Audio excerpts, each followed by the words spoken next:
Hello everyone, welcome back to this channel once again. आज इस video में हम समझेंगे रिट ऑफ मैंडेमस। पिछली वीडियो में हमने समझी थी रिट ऑफ हैबियस कॉर्पस। तो रिट ऑफ मैंडेमस क्या है? इसको एक एग्जांपल के द्वारा हम समझते हैं।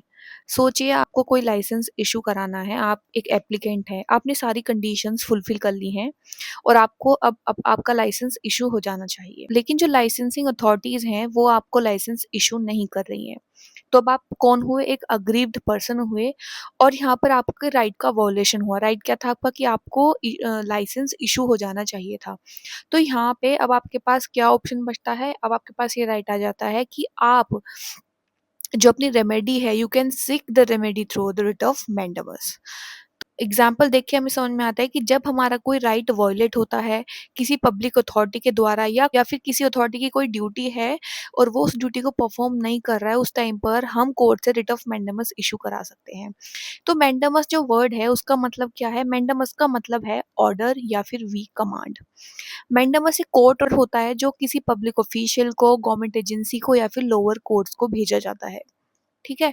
इस ऑर्डर में कोर्ट क्या कहता है? कोर्ट कहता है उन ऑफिशियल्स को कि आपको अपनी ऑफिशियल जॉब परफॉर्म करनी है, या तो कोर्ट अपना ऐसा ऑर्डर देगा कि आपको ये ऑफिशियल जॉब ऐसे परफॉर्म करनी है, या फिर कोर्ट उनको स्टॉप करेगा कि आपको इस चीज को नहीं करना है। जिस चीज को भी कोर्ट को लगता है कि लॉ लॉ फॉरबिड करता है, उस चीज को कोर्ट उनको करने से रोकेगा। तो इसमें दो चीजें हैं। कोर्ट सबसे पहले किसी भी ऑफिशियल को ऑर्डर देगी कि आपको अपना जॉब इस तरह परफॉर्म करना है या आपको ऐसा करना है, या फिर कोर्ट उसको रोकेगी कि आप ऐसा नहीं करिए क्योंकि इसको लॉ फॉरबिड करता है।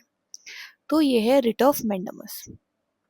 तो हम सिंपली कह सकते हैं कि अगर कोई गवर्नमेंट ऑफिसर या फिर बॉडी अपनी ड्यूटी को परफॉर्म नहीं कर रही है, then you can approach the court for the writ of mandamus. ये वही एग्जांपल है जो अभी हमने समझा लाइसेंसिंग अथॉरिटी वाला। इसके की रूल्स क्या हैं? रूल्स क्या हैं कि जो वो अथॉरिटी है उसकी क्लियर ड्यूटी होनी चाहिए कि उसको अंडर द लॉ उसकी ड्यूटी बनती है कि वो ऐसा करे। दूसरी चीज, जो भी पर्सन अपने लीगल राइट की डिमांड कर रहा है उसके पास उस चीज को डिमांड करने का लीगल राइट होना चाहिए कि वो उस एक्शन की डिमांड कर सकता है।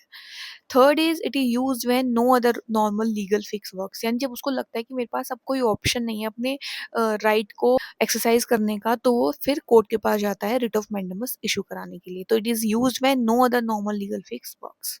में केस आता है Basu Yadav versus Union of India 2022 का ये केस है।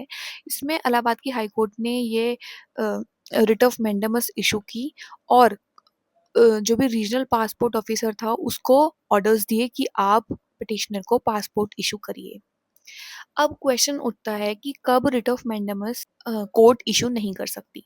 सबसे पहली बात, जब जो भी ऑफिशियल है उसकी जो ड्यूटी है वो सिर्फ डिस्क्रिशनरी ड्यूटी है, मैंडेटरी ड्यूटी नहीं है। डिस्क्रिशनरी मतलब उसके डिस्क्रिशन के ऊपर डिपेंड करती है कि वो उस काम को करे या ना करे। अगर उसको लगता है कि हाँ मुझे ऐसा करना चाहिए तो वो करे, और अगर उसको लगता है हर चीज़ देख के कि उसको नहीं करना चाहिए तो वो ना करे। तो जब ड्यूटी डिस्क्रिशनरी होती है तो रिट ऑफ मैंडेमस आप इशू कोर्ट से नहीं करा सकते। कब करा सकते हो? जब उस ऑफिशियल की ड्यूटी मैंडेटरी होगी, सिर्फ तभी। मैंडेटरी मतलब उसको ऐसा करना ही करना है।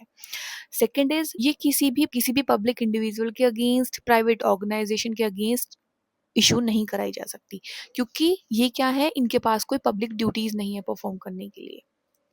Third is it can not be granted to enforce an obligation arising out of a contract, कि दो लोगों के बीच में कोई कॉन्ट्रैक्ट हुआ है और उनमें से किसी की कोई ऑब्लिगेशन बनती थी और वो अब उस ऑब्लिगेशन को परफॉर्म नहीं कर रहा है, तो दूसरा व्यक्ति उस ऑब्लिगेशन को पे रिट ऑफ मैंडेमस इशू नहीं करा सकता। क्योंकि जो हमारे कॉन्ट्रैक्ट्स होते हैं वो कोई किसी भी जो पार्टीज होती हैं उनका कोई ऑफिशियल ड्यूटी नहीं होती है, पब्लिक ड्यूटी नहीं होती, वो हमारे प्राइवेट कॉन्ट्रैक्ट्स होते हैं। तो जहाँ पर कोई भी ऑब्लिगेशन कॉन्ट्रैक्ट से अराइज होती है वहाँ पर भी writ of mandamus court issue नहीं करता। एक केस है Sohan Lal versus Union of India, 1957 का ये केस है। इस केस में कोर्ट ने कहा था कि रिट ऑफ मैंडेमस किसी भी प्राइवेट पर्सन के अगेंस्ट नहीं इशू की जा सकती, अनलेस कि जो प्राइवेट पर्सन ही है he is bound up with a public authority और पब्लिक ड्यूटी। आगे केस है SP Gupta versus Union of India, 1981 का ये केस है। इसमें कोर्ट ने हेल्ड किया था कि रिट ऑफ मैंडेमस डायरेक्टली जो भी प्रेसिडेंट या गवर्नर्स के एग्जीक्यूटिव या डिस्क्रिशनरी एक्ट्स हैं उनके अगेंस्ट आप रिट ऑफ मैंडेमस इशू नहीं करा सकते। तो ये था आज का पूरा video about the writ of mandamus. I hope को रिट ऑफ मैंडेमस क्लियर हो गई हो। If you like the video, do let me know in the comment section. Press the like button, subscribe to this channel. Thank you so much.